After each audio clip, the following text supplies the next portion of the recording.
Hey guys, Alex Kazor from Steelers Depot here, trying out something new, a little bit of a video series. It's just on my cell phone, so it might not be the greatest quality in the world, but if you like the concept, you like the idea, let me know, and maybe we can try some more throughout the season, just something new that I wanted to try out. And, I don't know when this is going to go up, either tonight or tomorrow, but there's so much to talk about with the Cleveland, Steelers game tomorrow, a million things we could discuss.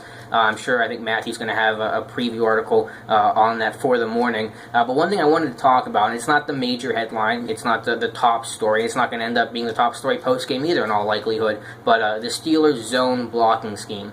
And we've talked about what the zone blocking scheme is, and we've had a film room session on that during the summer, but you're going to get a lot of that zone blocking from the Steelers this year. You're still going to have some power out. David DeCastro pulled a lot from right to left, which I'm really excited about during the preseason, but you're still going to have a lot of that zone blocking. But I don't want to talk about the running aspect of it.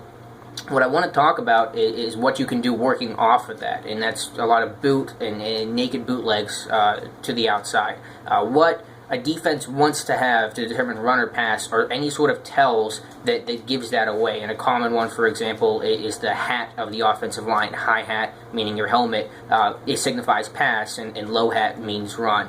What zone blocking and the inside zones we'll kind of focus on here offers is that you really can't tell the difference between run or pass, the high hat or low hat, because the blocking is always the same. It's a concept that's difficult to master. It's not easy by any means, but it's easy to teach. It's a very simplistic concept. So you're going to get down blocks by your right tackle and your tight end a lot of the time if you're running it to the right, for example.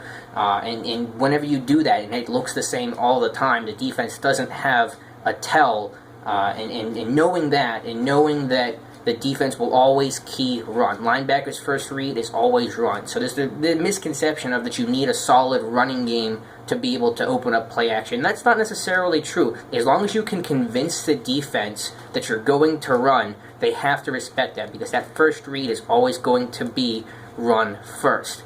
So what I'm getting at is, if you run that inside zone a couple times, you show that block scheme, you can boot off of that. And you're not talking about 50-yard touchdown passes here. You're talking about just a 5 to 10-yard completion in the flat, but it has a lot of value. And you can do this in a couple different ways. You can have the tight end, blocking, down blocking, and release into the flat. You can have the fullback do it as well. And the fullback actually gives you an extra benefit, because usually you'll still get a bit of a chip on that end man on the line of scrimmage for Cleveland tomorrow, that outside linebacker on the side you're booting to, and you want to try to get into his outside shoulder and basically block and release him. A little bit tougher for the tight end, because whenever you have the tight end there, the outside linebacker is always going to be lined to the outside shoulder of him. So it's difficult for the tight end to be able to get a piece of the linebacker while still trying to fake that down block. And you can get creative with this too. This is where a guy like Dre Archer comes into play. I don't know exactly how you might want to use him, but it's possible that you can have him. Maybe like you fake an end around, and he goes off into the flats, and you boot off and hit him in the flats.